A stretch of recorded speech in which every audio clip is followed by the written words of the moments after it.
Welcome to the ज्ञान academy dear aspirants. आप सभी का बहुत बहुत स्वागत है, खैर मकदम है आपका। आप जानते हैं कि जैसा है हम लोग यूनिट 7 डिस्कस कर रहे हैं। यूनिट 7 में ए बी सी तीनों सब यूनिट जो है वो कंप्लीट हो चुके हैं। ये लास्ट सब यूनिट की तरफ हम चल रहे हैं, सब यूनिट डी की तरफ।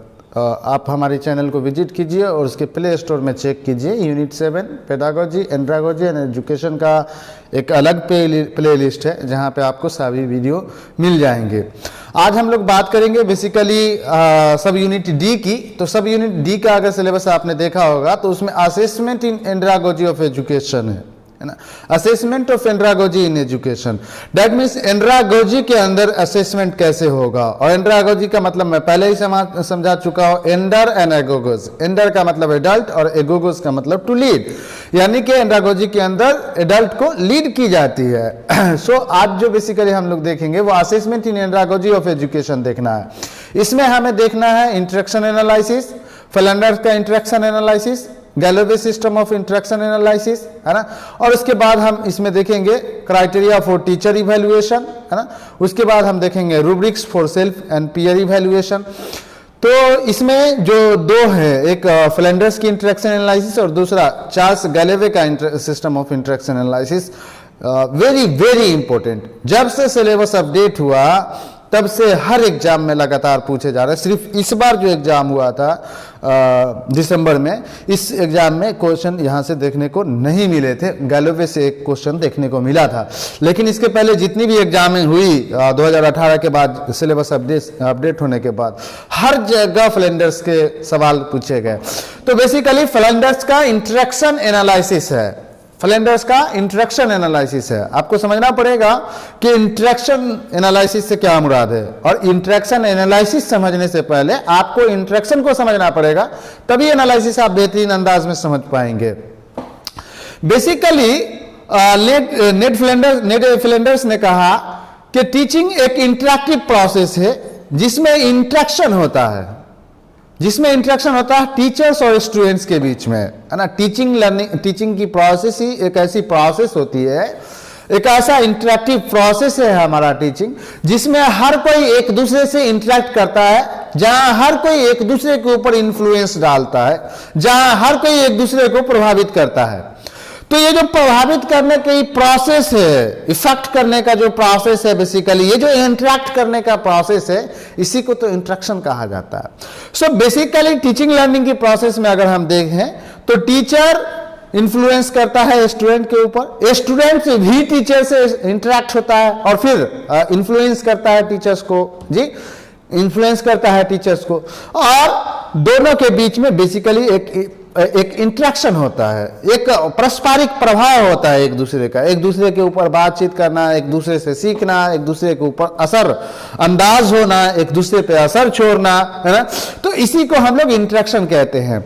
इट मीन्स ये कि क्लासरूम के अंदर टीचर और स्टूडेंट्स के बीच में किस तरीके का संबंध हो रहा है, जो संबंध हो रहा है, जो बातें हो रही है, जो प्रोसेस चल रहा है टीचिंग के दौरान, उसी प्रोसेस को बेसिकली हम लोग इंटरेक्शन कहते हैं। यानी कि टीचिंग लर्निंग के प्रोसेस के दौरान स्टूडेंट और टीचर में जो कुछ होता है उसको इंटरेक्शन कहा जाता है।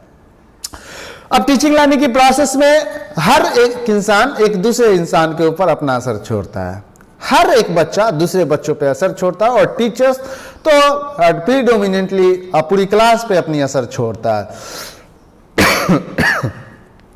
दूसरी बात अगर हम करें तो आप लेक्चर देते हैं, स्टूडेंट उसको रिएक्ट करता है, रिस्पॉन्स करता है, ये भी इंटरेक्शन है। अब इसी इंटरेक्शन को एनालिसिस करना, इंटरेक्शन एनालिसिस करना, यानी कि क्लासरूम के अंदर टीचर और स्टूडेंट्स के बीच में किस तरीके का इंटरेक्शन पैटर्न है, किस तरीके का कम्युनिकेशन चल रहा है, किस तरीके का बिहेव चल रहा है क्लासरूम के अंदर टीचर्स का या टीचर और स्टूडेंट के बीच में, इन चीजों को एनालिसिस करना, इन चीजों को एनालाइज करना इंटरेक्शन एनालिसिस कहलाता है। यानी कि इंटरेक्शन एनालिसिस में हम क्या करते हैं, टीचर और स्टूडेंट के बीच में, यानी कम्युनिकेटर और रिसीवर के बीच में जो इंटरेक्शन होता है, उस इंटरेक्शन का जो पैटर्न है, इंटरेक्शन का जो पैटर्न है, उन पैटर्न को समझने की कोशिश करते हैं, उन पैटर्न को एनालाइज करने की कोशिश करते हैं। तो इसी पैटर्न को एनालाइज करना, उन्हीं पैटर्न को समझना बेसिकली इंटरेक्शन एनालिसिस कहलाता है। यानी कि क्लासरूम के अंदर जो कुछ हो रहा है, क्लासरूम के अंदर जो कुछ हुआ, हम उसकी एक डिस्क्रिप्शन तैयार करते हैं कि टीचर्स और स्टूडेंट्स के बीच क्लासरूम के में किस तरीके के बिहेव किए गए, किस तरीके का अमल हुआ हमारा, और इन्हीं चीजों को बेसिकली हम इंटरेक्शन एनालिसिस कहते हैं जी। तो कहने का मतलब यह है कि क्लासरूम के अंदर स्टूडेंट और टीचर्स का जो बिहेवियर है उन चीजों को एनालाइज करना, जिस तरीके का उन्होंने बिहेवियर परफॉर्म किया है उन बिहेवियरों को एनालाइज करना, उन व्यवहारों को एनालाइज करना बेसिकली इंटरेक्शन एनालिसिस कहलाता है ना। अब ये इंटरेक्शन एनालिसिस की अगर हम बात करें तो कई सारे हैं, कई टाइप्स के इंटरेक्शन एनालिसिस हैं। जैसे फ्लेंडर्स का इंटरेक्शन एनालिसिस कैटेगरी सिस्टम है, रेसिप्रोकल कैटेगरी सिस्टम है, इक्विवेलेंट टॉक कैटेगरी सिस्टम है, वर्बल इंटरेक्शन कैटेगरी सिस्टम है। बट हमारे सिलेबस में दो प्रिस्क्राइब्ड है, एक आप फ्लेंडर्स इंटरेक्शन एनालिसिस की बात कर सकते हैं और दूसरा चार्ल्स गैलोवे का। तो हम उन दोनों को देख लेते हैं। आइए, फ्लेंडर्स इंटरेक्शन एनालिसिस को दो वीडियो में कवर करना पड़ेगा, एक वीडियो में पॉसिबल नहीं है ये, तो दो सेशन में हम इसको कंप्लीट करेंगे। आज की सेशन में इंट्रोडक्टरी पार्ट और जो कॉन्सेप्ट है उस पर बात करेंगे, और नेक्स्ट वीडियो में हम उस पर क्या कहते हैं कि जो रूल रेगुलेशंस है उन चीज़ों पे हम बात करेंगे। तो आइए फ्लेंडर्स की इंटरेक्शन एनालिसिस कैटेगरी की बात कर लेते हैं। बेसिकली नेड ए फ्लेंडर्स ने 1955 और 1960 के आसपास यूनिवर्सिटी ऑफ मिनेसोटा में इसी जो बिहेवियर है टीचर्स का क्लासरूम के अंदर, उस बिहेवियर को एनालिसिस करने के लिए उन्होंने एक टूल डेवलप किया जिसको Flanders interaction analysis category system कहा जाता है ना। फ्लेंडर्स का इंटरेक्शन एनालिसिस कैटेगरी सिस्टम, यानी कि फ्लेंडर्स ने टीचर्स और स्टूडेंट के बीच में जो क्लासरूम में इंटरेक्शन होता है उन इंटरेक्शन को एनालाइज करने के लिए, देखने के लिए एक टूल उन्होंने डेवलप की जिसका नाम है Flanders interaction analysis category system, जो कि 1950 और 1960 के बीच की में डेवलप हुआ था यूनिवर्सिटी ऑफ मिनेसोटा में। तो बेसिकली क्लासरूम में जो कुछ होता है या क्या होता है उन चीजों को स्टडी करने के लिए Flanders interaction analysis category system का इस्तेमाल किया जाता है। दूसरी चीज है कि फ्लेंडर्स के इंटरेक्शन एनालिसिस कैटेगरी सिस्टम में बहुत ऑब्जेक्टिविटी है, और इसी ऑब्जेक्टिविटी की वजह से रिसर्च की दुनिया में खुसूसन इसका इस्तेमाल किया जाता है। विशेष तौर पे Flanders interaction analysis category system का इस्तेमाल किया जाता है। अब जैसा कि आप स्क्रीन पर देख भी रहे होंगे, फ्लेंडर्स में कैटेगरी सिस्टम है।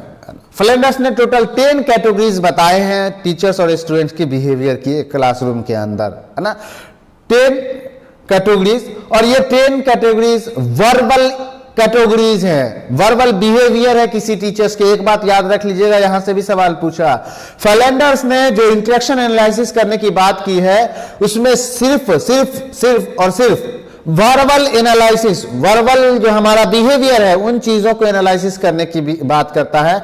हमारी जो नॉन वर्बल बिहेवियर है या नॉन वर्बल क्यूज है हमारे, उन चीजों को वो एनालाइज करने की कोशिश नहीं करता है, और ना ही इस तरीके की उन्होंने कैटेगरी बनाई है। तो बेसिकली उन्होंने जो कैटेगरी बनाई है वो वर्बल क्या कहते हैं कि इंटरेक्शन वर्बल बिहेवियर के लिए कैटेगरीज बनाए। तो हमारी जो टोटल बिहेवियर है उसके 10 कैटेगरीज हैं। वर्बल बिहेवियर जो हमारा होता है उसके 10 कैटेगरीज फ्लेंडर्स ने बताए हैं। उन 10 कैटेगरीज को उन्होंने फर्दर 3 ग्रुप में डिवाइड किया है: teacher talk, student talk, silence and confusion. जैसा कि आप स्क्रीन पर देख रहे होंगे, टीचर टॉक के अंदर 7 कैटेगरीज हैं, पीपल टॉक के अंदर 2 कैटेगरीज हैं, साइलेंस एंड कंफ्यूजन के अंदर 1 कैटेगरीज हैं।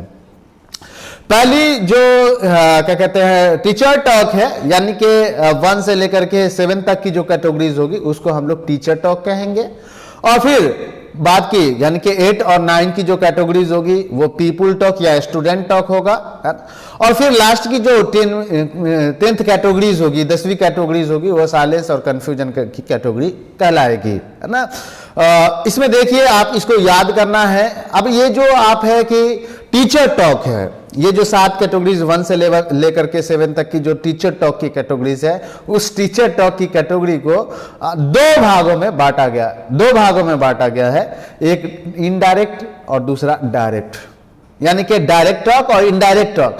तो इनडायरेक्ट टॉक वहां उन हालात को कहा जाता है, उन स्टेज को कहा जाता है, उन विशेष परिस्थिति को कहा जाता है जहां पे टीचर्स स्टूडेंट्स की बात को आगे बढ़ाता है, या स्टूडेंट के सुने हुए चीजों को या स्टूडेंट से जो बातें आती है उन चीजों को आगे बढ़ाता है, या स्टूडेंट की कही हुई बातों को आगे बढ़ाता है। तो उसमें हम इनडायरेक्ट इन्फ्लुएंस में रखते हैं, जैसे बच्चों की फीलिंग को एक्सेप्ट करना, जज्बात और एहसासात को कबूल करना, है ना, बच्चों में प्रेज और इनकरेज करना, बच्चों की आइडियाज को एक्सेप्ट करना, है ना, और फिर क्या कहते हैं सवाल पूछना और बच्चों के आइडियाज को एक्सेप्ट करना। तो ये 4 कैटेगरी जो है वो इनडायरेक्ट टॉक में है। यहां से भी सवाल पूछे गए हैं, इनको भी याद रखना होगा आपको। एक्सेप्ट फीलिंग, प्रेज और encourage, accept ideas, ask question, ये इनडायरेक्ट इन्फ्लुएंस है। उसके बाद डायरेक्ट इन्फ्लुएंस की हम बात करेंगे तो लेक्चर, गिव्स डायरेक्शन, क्रिटिसाइज, है ना, क्रिटिसाइज, ये 3 कैटेगरीज हमारे डायरेक्ट इन्फ्लुएंस में होता है। चूंकि यहाँ पे डायरेक्ट टीचर इन्फ्लुएंस करता है स्टूडेंट्स के ऊपर, इसलिए इसको डायरेक्ट टीचर टॉक कहा गया है। तो इसमें आपको लेक्चर आ जाएगा, गिविंग डायरेक्शन आ जाएगा और क्रिटिसाइज हो जाएगा। तो आपको ये याद रखना पड़ेगा। फिर स्टूडेंट टॉक के अंदर अगर हम बात करेंगे तो पीपुल रिस्पॉन्स होगा और स्टूडेंट टॉक इनिशिएशंस होगा। ये 2 कैटेगरीज होंगे और 10वीं कैटेगरीज आप जानते हैं साइलेंस एंड कंफ्यूजन की है। अब चूंकि आपने प्रेज और इनकरेज से क्या मतलब है, ये चीजें समझनी है आपको कि प्रेज और इनकरेज से क्या मतलब है। मतलब जब हम बच्चों को हौसला अफजाई करते हैं, पॉजिटिव बातें कहते हैं बच्चों को, है ना, बच्चे की जो चीजें हैं उसको गुड, हाँ बिल्कुल, इस तरीके की जो बातें हम करते हैं वो एक्सेप्ट फीलिंग के अंदर है। प्रेज और इनकरेज की हम बात करते हैं तो यहाँ पे बच्चों की हम हौसला अफजाई करते हैं प्रेज और इनकरेज में, है ना, जोक सुनाते हैं, फिर बच्चों की प्रशंसा करते हैं हम, है ना, बच्चों की हौसला अफजाई करते हैं हम। लेकिन याद रखिएगा कि जो जोक सुनाइएगा तो वो जोक किसी पर्टिकुलर स्टूडेंट पे नहीं होना चाहिए, पूरी क्लास पे है, आमूमी तौर पे है, आमतौर पे जोक सुनाया जा रहा है तो ठीक है, लेकिन क्लास के लिए अगर किसी पर्टिकुलर बच्चों के लिए अगर जोक सुनाया जाएगा तो वो गलत हो जाएगा, है ना। तो इन चीज़ों को भी याद रखिएगा। एक्सेप्ट और use of ideas of people, आपको बच्चे कुछ बता रहे हैं टॉपिक से रिलेटेड, आप उन चीज़ों को बोर्ड पर लिखिए अगर सही कह रहे हैं तो, है ना, और फिर उनको आगे बढ़ाइए, उन आइडियाज को आगे बताइए। आस्क क्वेश्चन में बच्चों से सवाल पूछना है और फिर उसके जरिए से हमें, जैसा कि आप सेट इंडक्शन में करते हैं, सवाल पूछते हैं बच्चों से, जवाब मिलता है और फिर उसके जरिए हम अपनी टॉपिक पे आते हैं। लेक्चरिंग में आप लेक्चर देते हैं, गिव डायरेक्शंस में आप बच्चों को लर्निंग गाइडेंस प्रोवाइड करते हैं, क्रिटिसाइज और जस्टिफाई के अंदर बच्चों के अंदर जो मिसकॉन्सेप्शंस है, जो गलत फहमियां हैं, हम उन चीज़ों को दूर करने की कोशिश करते हैं। पीपुल टॉक के अंदर 2 कैटेगरी हमने बताया, people talk in response to teacher और people talk initiated by people. तो people talk in response to teachers में क्या होगा कि जब टीचर्स स्टूडेंट से पूछेगा, टीचर्स स्टूडेंट से बातें करेगा, अगर उनसे सवाल पूछता है तब जाकर के स्टूडेंट अपनी बात कहेगा। और people talk initiated by peoples में क्या होगा, इसमें जो लर्नर्स होंगे वो खुद ही इनिशिएटिव लेंगे, अपने से वो इनिशिएटिव लेंगे। उसके बाद साइलेंस एंड कंफ्यूजन की स्थिति है, साइलेंस एंड कंफ्यूजन की स्थिति है। साइलेंस एंड कंफ्यूजन के अंदर हम कभी कभी क्लासरूम में देखते हैं कि कुछ देर के लिए सबके सब साइलेंट हो गए, सबके सब कंफ्यूज हो गए कि एक्चुअली में क्या हो गया। तो फ्लेंडर्स का कहना था कि 3 सेकंड से ज्यादा अगर किसी क्लास में साइलेंस एंड मतलब बच्चे खामोश हो जाते हैं, टीचर्स भी खामोश हो जाता है, तो उस हालात को हम लोग साइलेंस एंड कंफ्यूजन की स्थिति कहेंगे। तो ये तमाम चीजें जो है कि आपको क्या कहते हैं कि फ्लेंडर्स के इंटरेक्शन एनालिसिस से है। थोड़ी सी और मैं आपको प्रोसीजर्स के हवाले से बता दूं या इनकोडिंग के हवाले से बता दूं और फिर नेक्स्ट वीडियो में हम कवर करेंगे।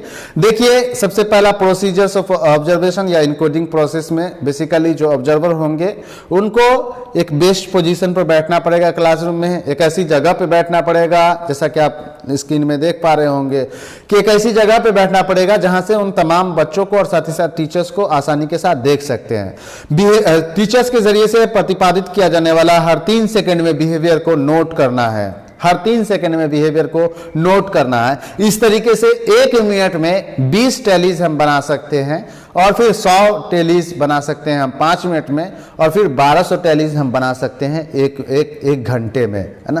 तो इन चीज़ों को याद रखिएगा। दूसरी कि आपको अगर आप ऑब्जर्वर है तो आपको सीरियल नंबर कैटेगरीज का याद होना चाहिए और क्लियर कट होना चाहिए, कंफ्यूजन की स्थिति आप में नहीं होनी चाहिए, है ना। और आपको क्या करना है, जब आप क्लासरूम के अंदर ऑब्जर्व करेंगे तो सिर्फ और सिर्फ कैटेगरी की जो सीरियल नंबर टीचर्स के जरिए से प्रतिपादित हुई है, जो चीजें आपको ऑब्जर्व करने को मिली है, उनका सिर्फ कैटेगरी नंबर नोट करना, और इसी कैटेगरी नंबर को नोट करना इनकोडिंग कहलाता है। कि जब टीचर्स का वर्बल बिहेवियर प्रेजेंट होता है तो उस वर्बल बिहेवियर की कैटेगरी नंबर सिर्फ नोट की जाती है, और सिर्फ कैटेगरी नंबर को नोट किया जाना बेसिकली वर्बल कैटेगरी नंबर को सिर्फ नोट किया जाना, सिर्फ कैटेगरी नंबर को नोट किया जाना, सिर्फ कैटेगरी नंबर को नोट किया जाना बेसिकली इनकोडिंग कहलाता है। और जब फिर क्लास ओवर हो जाती है, हम क्लास से बाहर निकलते हैं, तो उसकी डिटेल डिस्क्रिप्शन तैयार करते हैं, जो सीरियल नंबर प्रतिपादित हुआ है, जो चीजें हमने ऑब्जर्व की। तो डिटेल डिस्क्रिप्शन तैयार करना डिकोडिंग प्रोसेस है, और सिर्फ सीरियल नंबर इन्वॉल्व करना बेसिकली इनकोडिंग प्रोसेस है।